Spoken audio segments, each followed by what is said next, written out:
ọ̀tọ̀ ní ìfẹ́ àwòdì òkè ìfẹ́ àwádìí tẹ́lẹ̀yẹlé ẹ̀yẹyẹ.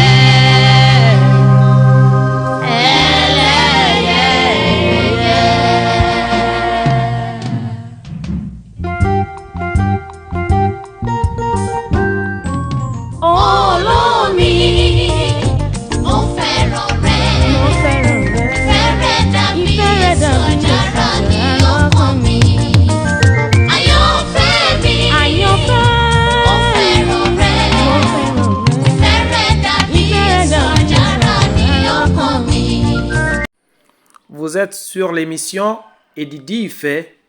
Suivez le prêche qui vous sera présenté par votre frère en islam, Akeoubeou Omaïmessoula. أعوذ بالله من الشيطان الرجيم. بسم الله الرحمن الرحيم. يا أيها الناس اتقوا ربكم الذي خلقكم من نفس واحدة وخلق منها زوجها وبث منهما رجالا كثيرا ونساء واتقوا الله الذي تساءلون به والأرحام إن الله كان عليكم رقيبا وآتوا اليتامى أموالهم ولا تتبدلوا الخبيث بالطيب ولا تأكلوا أموالهم إلى أموالكم إنه كان حوبا كبيرا وإن خفتم ألا تقسطوا في اليتامى فانكحوا ما طاب لكم من النساء مثنى وثلاث ورباع فإن خفتم ألا تعدلوا فواحدة أو ما ملكت أيمانكم ذلك أدنى ألا تعولوا وآتوا النساء صدقاتهن نحلة فإن طبن لكم عن شيء منه نفسا فكلوه هنيئا مريئا. الحمد لله والصلاة والسلام على رسول الله وعلى آله وأصحابه وجميع ما والاه. Louange à Allah par essence et par excellence. Louange à Allah par la louange de qui commence tout message. Louange à Allah, le tout miséricordieux, le très miséricordieux. Louange à Allah, l'ubiquiste, l'incommensurable, le digne d'être loué, le digne d'être glorifié, le digne d'être sanctifié, le digne d'être magnifié, l'unique dans sa seigneurie, l'absolu dans sa déité. Oh, qu'il mérite nos actions de grâce, qu'il s'y a l'adoration. Maître et seul objet de notre vénération, maître de l'autorité absolue, Seigneur des mondes. Que la paix et la bénédiction absolue et parfaite d'Allah soient sur le meilleur des créatures, l'élu, le maître de la prophétie et du message, le valeureux chef musulman Muhammad, sur ses compagnons et sur tous ceux qui emboîteront leur part jusqu'au jour du jugement dernier. Que la malédiction et la détresse d'Allah soient sur le pire des créatures, le déchu, le futé, qu'Allah nous épargne de ses fourberies et finauderies et ne nous compte pas au nombre de ses compagnons au jour de la résurrection. Chers frères et sœurs en islam, honorables fidèles, vous êtes sur l'émission Edidi Ife, chapitre 3, la bonne cohabitation entre mari et femme, 18e partie, l'infidélité dans le couple, les perversions sexuelles, suite. 6e perversion sexuelle, les personnes transgenres, la transsexualité. La transidentité est le fait pour une personne transgenre ou trans de ne pas s'identifier en genre qu'on lui a attribué à la naissance sur la base de ses organes génitaux. Autrement dit, une femme trans est une personne assignée garçon à la naissance et qui plus tard s'identifie en tant que fille ou femme. On utilise des pronoms féminins pour parler d'elle. Et un homme trans est une personne assignée fille à la naissance et qui plus tard s'identifie en tant que garçon ou homme. On utilise des pronoms masculins pour parler de lui. La transition vers une identité masculine ou féminine peut impliquer des traitements médicaux comme l'endocrinologie ou des chirurgies telles que la torsoplastie ou la mastectomie, la gynécomastie, l'hystérectomie, etc. pour aligner le corps avec le genre ressenti. Mais ces étapes ne sont pas obligatoires et ne sont pas vécues de la même manière par tous les hommes et femmes transigeants. Les personnes transigeantes sont classées parmi les LGBTQ, entendez lesbiennes, gays, bisexuels, transigeants et queer. Certains pays comme l'Argentine, l'Uruguay, le Brésil, l'Équateur, le Pérou et l'Allemagne ont des lois progressistes sur la reconnaissance du genre, tandis que d'autres criminalisent explicitement les personnes transigeantes. Par exemple, le Brunei, l'Indonésie, le Koweït, la Malaisie, le Nigeria, le Soudan du Sud et les Émirats arabes, etc. Comment se manifeste ce phénomène à travers le monde et quels sont les pays qui en sont vulnérables? La transidentité s'observe dans presque tous les pays du monde, mais il est plus fréquent et plus accentué dans certains pays que d'autres, selon la facilité d'octroi d'autorisation de mariage par les autorités compétentes du pays à ces psychopathes et selon que la dépravation des mœurs sévire dans ce milieu. En Amérique du Sud, plus précisément au Brésil, on compte plus de 4 millions de personnes transgenres. Le pays est perçu comme l'un des plus avancés en matière de droits LGBTQ. D'ailleurs, il ne peut pas en être autrement puisque l'Amérique fait partie des premiers continents à légaliser leur mariage. En revanche, en Afrique, plus précisément au Nigeria ou au Congo, en Côte d'Ivoire, au Mali, et même chez nous ici au Bénin, il y a une avalanche de personnes transgenres qui s'affichent, même sur les réseaux sociaux en tant que telles. Les plus influents sont Miss Sahara, femme transgenre nigériane, née garçon qui, après avoir survécu à des tentatives de suicide, a quitté le Nigeria pour une société plus tolérante. Bobrisky, femme transgenre nigériane, née garçon, une personnalité médiatique et influenceuse nigériane, connue comme l'une des femmes transgenres les plus populaires du pays, malgré la persécution. Elle est musulmane et issue d'une famille musulmane. Bushi Alessandra Diva, femme transgenre nigériane, née garçon, militante et mannequin transgenre. Elle est distinguée dans des concours de beauté trans, Miss Trans Global 2020 et milite pour la reconnaissance spécifique des femmes trans, se distingue des simples travestis. Kira Tiara, femme transgenre béninoise, née garçon, elle est élue Miss Trans Afrique 2024. Elle est une activiste ayant fui son pays après avoir subi des violences et des thérapies de conversion en raison de son identité de genre. Elle vit actuellement en Belgique où elle demande une protection internationale. Kabako Ryan, homme trans, des femmes issues de la communauté malienne à Ouajer, de parents musulmans, il est banni aussi bien du côté paternel que maternel pour avoir choisi la transition ou la transidentité. Sa maman l'a bloqué sur WhatsApp, comme quoi si elle lui parlait, elle pourrait aller en enfer. Quant à son père, lorsqu'il est allé au Mali pour le rencontrer, il a tout fait pour l'esquiver. Il n'a pas voulu le voir ni le recevoir jusqu'à son retour en France. Les différents types de chirurgies subies par les personnes transgenres et leur couple, homme vers femme. La transition chirurgicale d'homme vers femme, MTF, implique diverses opérations de réassignation génitale et de féminisation corporelle, incluant vaginoplastie, création de vagin, de 3 000 € à 20 000 €, orchidectomie, ablation des testicules et augmentation mammaire, de 3 000 € à 9 000 €, et féminisation faciale, pomme d'Adam, nez, front et autres, de 1 000 € à 50 000 €. Les coûts globaux varient fortement selon les pays et les actes pouvant dépasser 50 000 € pour une transition complète, soit un montant total de 38 800 francs CFA, femme vers homme. La transition chirurgicale femme vers homme FTM comprend principalement la mastectomie ou la torsoplastie. Torse plat de 3 000 € à 5 000 €.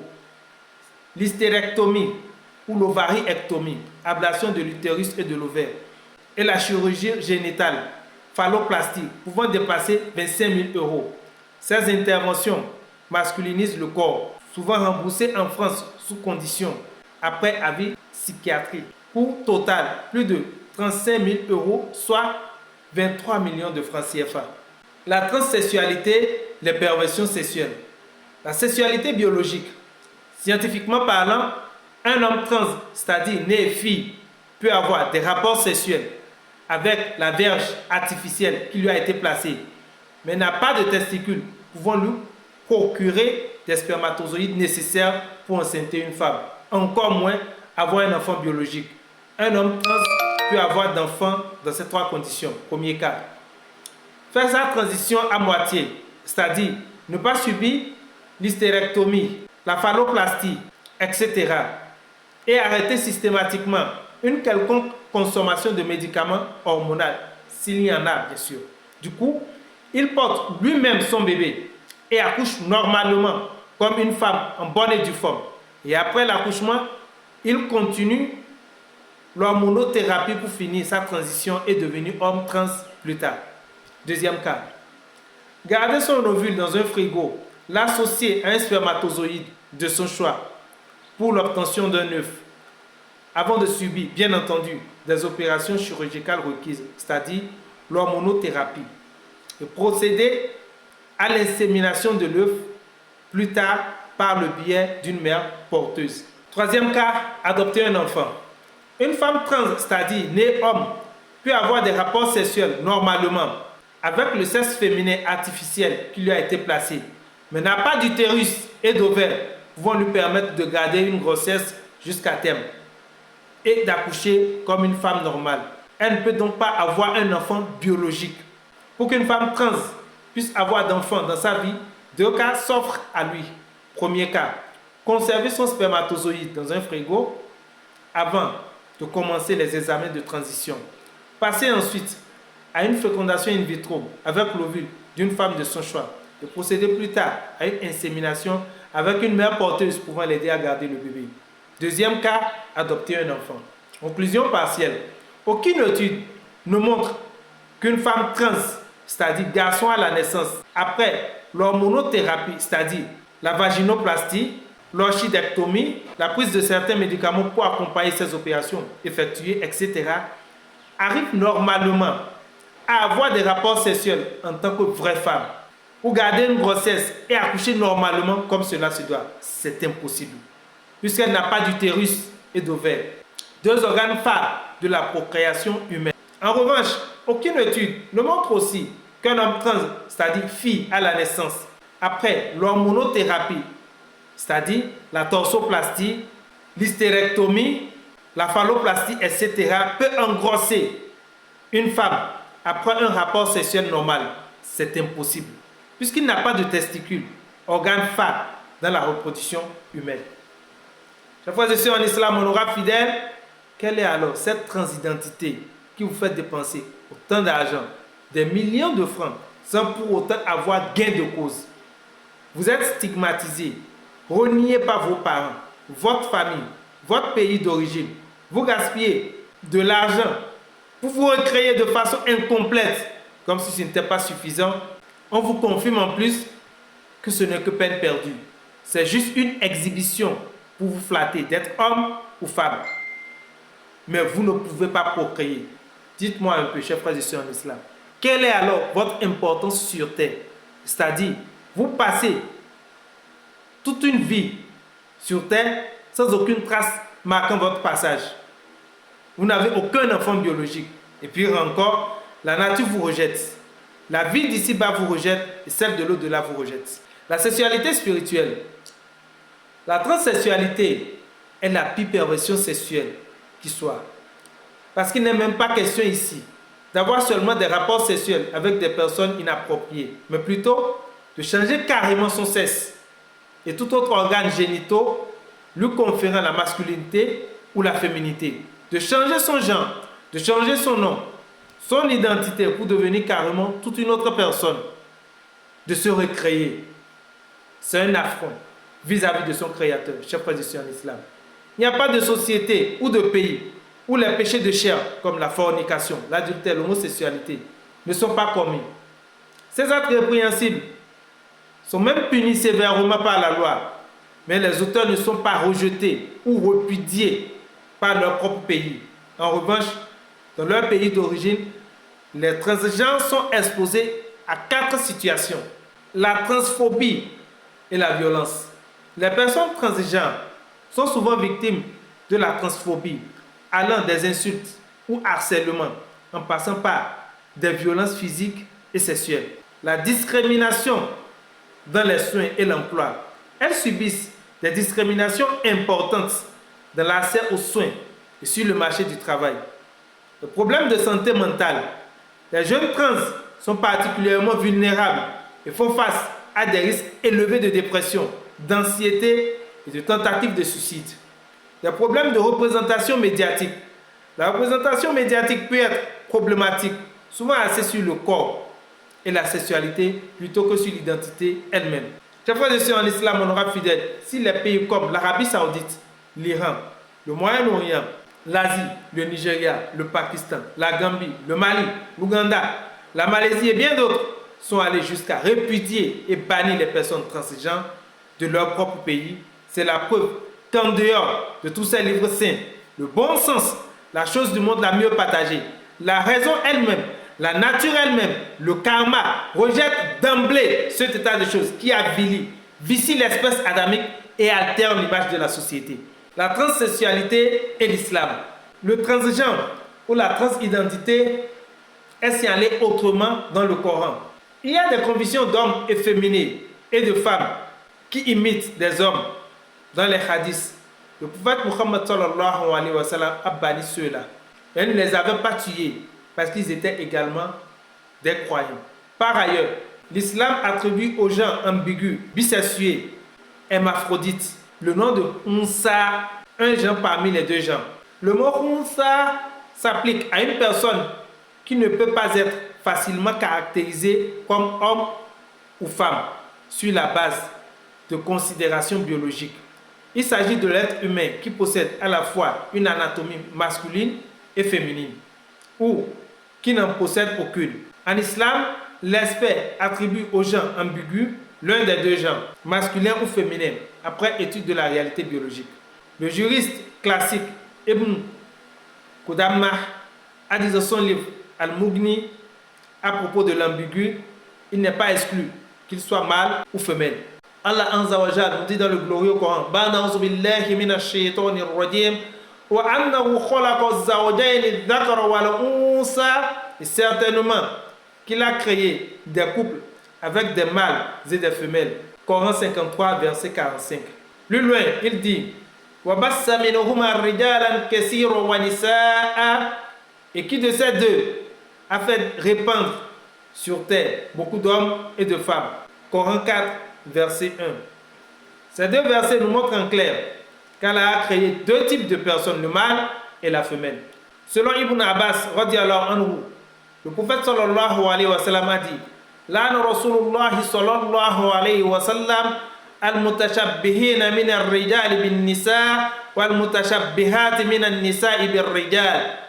Le messager de Dieu sallallahu alayhi wa sallam a maudit les hommes qui adoptent les manières des femmes et les femmes qui adoptent les manières des hommes, rapporté par Bukhari.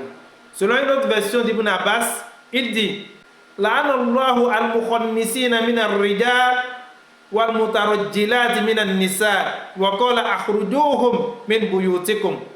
Ibn Abbas a dit Allah subhanahu wa ta'ala a maudit les hommes efféminés et les femmes masculines, disant faites-les sortir de vos maisons, rapporté par Bukhari. Le messager d'Allah a dit Salasatun la yanzuru Allah azza wa jal ilayhim yawm al-qiyamah al-anqu liwalidayhi wal mar'atu mutarajjila wad dayus. Il y a trois types de personnes qu'Allah ne regardera pas au jour de la résurrection. Celui qui a un mauvais caractère envers ses parents, la femme masculine et le cocu. Chers frères et sœurs en islam honorable fidèle, le genre n'est pas déterminé par la perception de soi. Il y aura les réalités biologiques à la naissance, croyez-moi. Modifier le genre d'une personne, d'un homme à une femme ou vice-versa, est considéré comme un affront vis-à-vis de son créateur, une altération de la création d'Allah, ce qui est interdit et haram dans notre religion. Et ce, que l'altération se fasse par thérapie hormonale ou par chirurgie plastique, je veux dire la torstoplastie, l'hystérectomie, l'endocrinologie, et que sais-je encore. Allah subhanahu wa ta'ala nous dit dans le glorieux Coran. أعوذ بالله من الشيطان الرجيم لعنه الله وقال لا تحزن من عبادك نصيبا مفروضا ولأضلنهم ولأمنينهم ولأمرنهم فلا يبتكن أذن الأنعام ولأمرنهم فلا يغيرن خلق الله ومن يتخذ الشيطان وليا من دون الله فقد خسر خسرانا مبينا يعدهم ويمنيهم وما يعدهم الشيطان إلا غرورا. Allah subhanahu wa ta'ala nous dit, Allah l'a maudit, c'est-à-dire le diable, et celui-ci a dit, certainement, je saisirai parmi tes serviteurs une partie déterminée. Certes, je ne manquerai pas de les égarer. Je leur donnerai de faux espoirs. Je leur commanderai, et ils fendront les oreilles aux bestiaux. Je leur commanderai, et ils altéreront la création d'Allah. Et quiconque prend le diable pour allié au lieu d'Allah sera voué à une perte évidente. Il leur fait des promesses et leur donne de faux espoirs. Et le diable ne leur fait que des promesses trompeuses. Coran 4, versets 117 à 120. Chers frères et sœurs en islam, honorables fidèles, c'est à la lumière de ce verset coranique que je vais devoir prendre congé de vous sur cette émission que je vous remercie d'avoir suivi. Si Allah nous prête vie, on aura l'immense plaisir de nous développer les 4 autres perversions sexuelles dans nos prochaines éditions. Si vous avez aimé cette vidéo, n'oubliez pas de la liker, de la commenter et de la partager avec vos autres frères. Pensez aussi à vous abonner en cliquant sur la cloche de notification, de manière à vous informer sur toutes les autres vidéos publiées sur cette émission et Didi fait, basée sur le mariage en islam. Pour vous enquérir davantage de l'importance de cette émission, allez plutôt sur YouTube. Tapez et Didi fait 2023. Il vous affichera la liste détaillée de toutes les autres parties, aussi bien en version Yoruba qu'en version française. Cette émission, le mariage en islam, est un débat assez sensible et très délicat, et nul ne sera de trop pour apporter sa pierre à l'édifice de cette tâche combien noble et exaltante. C'est pourquoi tous vos apports et suggestions pour mieux la conduire sont les bienvenus. Vous pouvez nous contacter sur notre page WhatsApp personnelle plus 229 63 20 11 82. Nous avons spécialement constitué un groupe WhatsApp pour cette émission à l'endroit de ceux ou celles qui sont à la recherche de leur âme sœur. Ils pourront nous contacter à travers les numéros que voici. Plus 229 61 57 56 82 ou plus 234 704 458 72 81. Pas sérieux et plaisanter, s'abstenir. Nous avons aussi constitué un groupe Facebook à l'endroit de ceux ou celles qui ont des problèmes conjugaux à résoudre ou à exposer pour prendre des conseils auprès des membres du groupe. Ils pourront également nous contacter sur les mêmes numéros. Votre chers frères en islam, Akeoubaou, là. Choisir avec qui parler de sa vie sentimentale est important, mais connaître avec qui garder le silence l'est encore plus. À qui veut comprendre, prenez besoin de prêche. Car là, nous compte au nombre de ceux qui écoutent sa parole et ses vertus à la mettre en application de la meilleure manière. Qu'il nous compte au nombre de ceux qu'il préfère, qu'il a choisi, qu'il guide sur le droit chemin, ceux auxquels il inspire de l'invoquer pour qu'il ne les oublie pas, ceux dont il fait ses élus pour qu'il n'adore rien que lui seul. Qu'à la face que la fin de notre vie soit la plus heureuse, l'issue de nos actes la plus fructueuse et nous réserve une bonne place dans les hautes sphères du paradis sans fin. وهدى وموعظة للمتقين عباد الله إن الله يأمر بالعدل والإحسان وإيتاء ذي القربى وينهى عن الفحشاء والمنكر والبغي يعظكم لعلكم تذكرون سبحانك اللهم وبحمدك أشهد أن لا إله إلا أنت نستغفرك ونتوب إليك سبحان ربك رب العزة عما يصفون. Mo jìyà kí n tó rí lọ́kọ́ tí mo pàdé ìfẹ́ mi ayé mi ti yí padà o.